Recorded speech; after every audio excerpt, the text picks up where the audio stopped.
با طلوع عطر ماه رمضان شکر کن شکر خدای مهربان.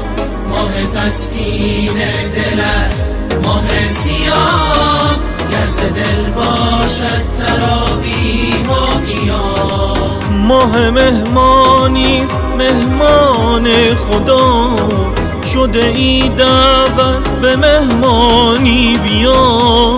بنشین بر سفره خانه خدا، نوش جان کن از مناجات و دعا.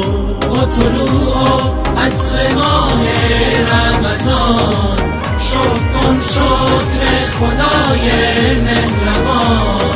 ماه تسکین دل است ماه صیام، گر ز دل باشد تراویح و قیام.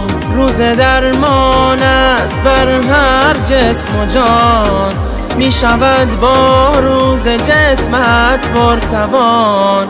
هم شود با روز صبر تو زیان، چون بیاری مستمندان را بیار. با طلوع عطر ماه رمضان شکر کن شکر خدای مهربان.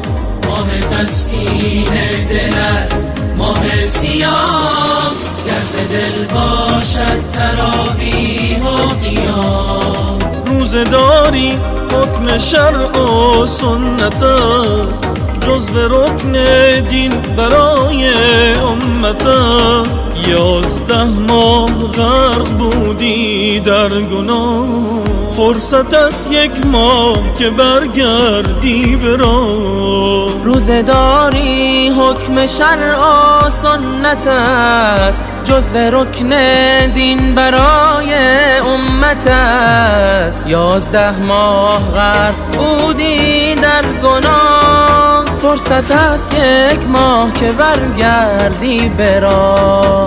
با طلوع عطر ماه رمضان شکر کن شکر خدای